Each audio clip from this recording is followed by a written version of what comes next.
In 1933, the Soviet Union loaded 6,000 people onto barges. Their destination? A remote island with nothing but dirt and trees. No food, no tools, no shelter. The government called it resettlement. It was a death sentence. Within days, people began starving. Within weeks, they were eating the dead. Then they started eating the living. Families turned on each other. Children disappeared. Survivors described scenes too horrific to imagine. The Soviet Union buried this story for 60 years, but the testimonies survived, and they reveal one of humanity's darkest chapters. In 1950, 11 men pulled off what the FBI called the crime of the century, the Brinks Armored Car Depot in Boston. $2.7 million inside. Guards everywhere, alarms, locks, seemingly impossible to rob. But these weren't ordinary criminals.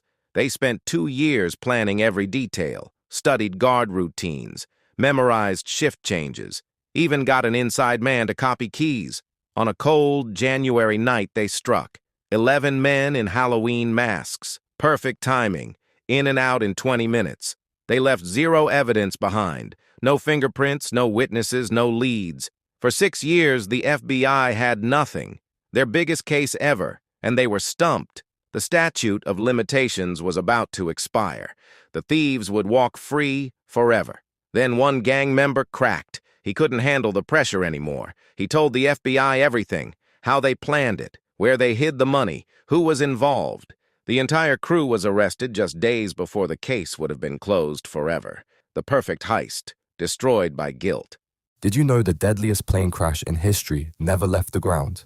March 27, 1977, Tenerife Airport. 2 Boeing 747s sat in thick fog. Visibility was nearly zero. The Dutch pilot began his takeoff roll. He couldn't see the Spanish jet still on the runway ahead. Wait, is that plane still there? The cockpit recordings captured their final seconds. Desperate voices, screaming engines. 583 people died in the collision. The cause? A single misunderstood radio transmission. One word. 583 lives. The fog lifted 20 minutes later. My name is Angie, and this is my story. I was around 4 or 5, and my mom had been arguing with some people she rented our house from. It was late at night, but I was still awake. I was just standing with my mom, and I noticed the rental room door was open, so I peeked inside. I looked at the window and saw this weird-looking creature hanging from the window. It was red and the same size as the window. It didn't have a face, though. I got so scared I looked away, but then I looked again, and it was still there, just staring at me. I looked away and then back again. It disappeared. Keep in mind, we were on the 2nd floor, and that window was facing the backyard, which no one had access to, but us. I know I wasn't dreaming. I tried telling my siblings, but they just called me crazy. I still don't know what that was till this day.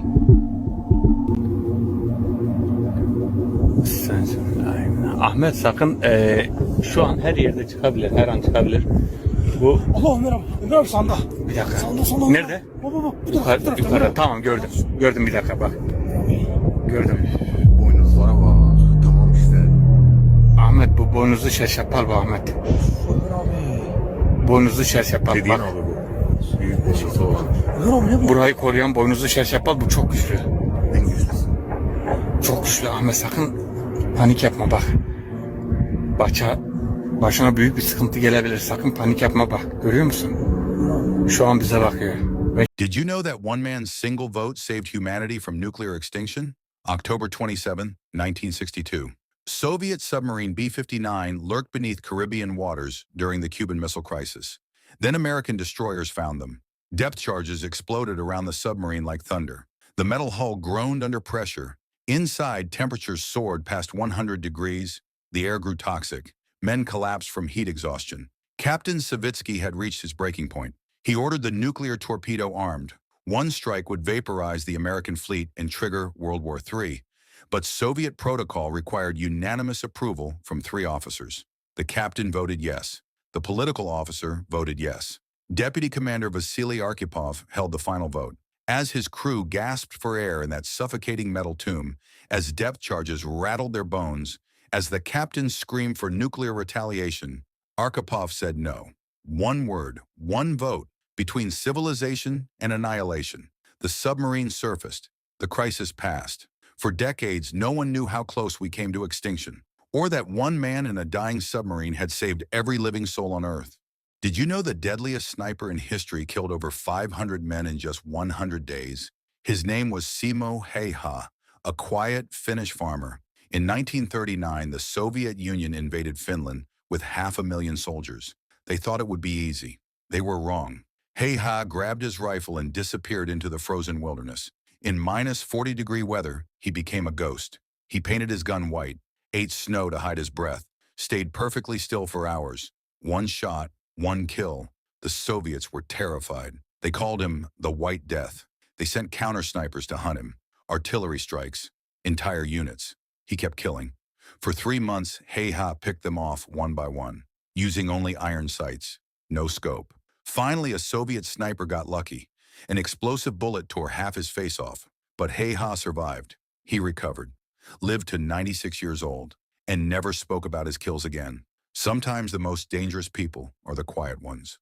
Did you know that a single 14-pound metal sphere killed 2 scientists in almost identical accidents? In 1945, at Los Alamos, scientists were experimenting with plutonium.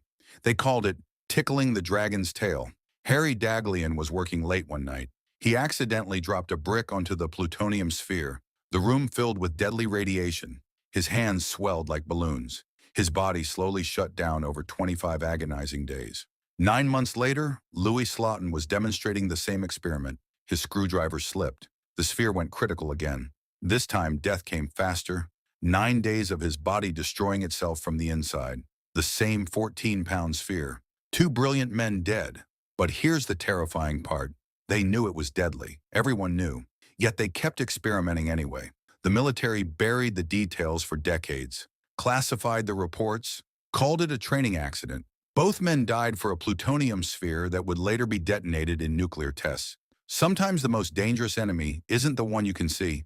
It's the one that kills you slowly, invisibly, from within. In 1972, a rugby team boarded a plane to Chile. They never made it.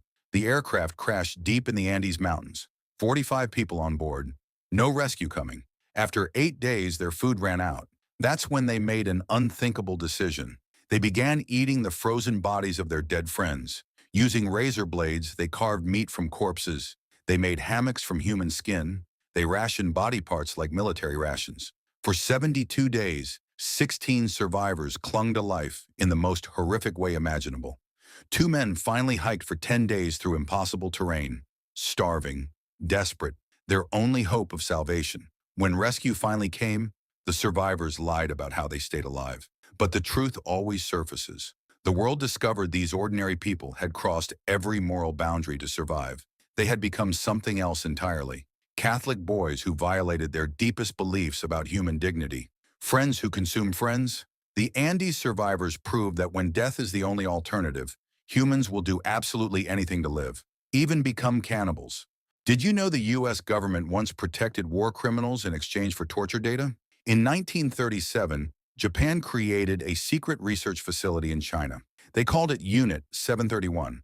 Led by Shiro Ishii, they conducted experiments that defied human comprehension. They performed surgery on living people without anesthesia, cut them open while they screamed. They froze prisoners' limbs in liquid nitrogen to study frostbite, watched them die in agony.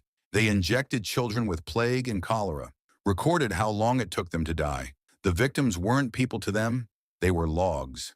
10,000 innocent civilians died in these chambers of horror. But here's the most disturbing part. When Japan surrendered in 1945, America made a deal. Complete immunity for all researchers. In exchange for their data, Shiro Ishii never faced trial. He became a university professor. The facility was destroyed, the evidence buried. For decades, no one spoke about Unit 731. America chose scientific data over justice. The victims were forgotten. Their killers lived free. I bet you can't even do 20 push-ups in a row without shaking. But what if you forced your body to do 1,000 push-ups every single day? Day 1 is pure torture. Your arms turn to jelly. Your bones vibrate like a Nokia 3310. Be honest. What is your max push-up record? 10? 50. Drop your number in the comments right now. If you survive past day 30, biology changes. Friction takes over. Your elbows generate enough heat to cook a steak. You aren't sweating. You are steaming like a train engine. Day 100. You unlock the ultimate physics glitch. You realize you aren't lifting your body up. You are pushing the entire planet Earth. Down, gravity is now scared of you. You can float. You are pure energy. One finger is all you need. 1,000 push-ups, too easy. Next challenge.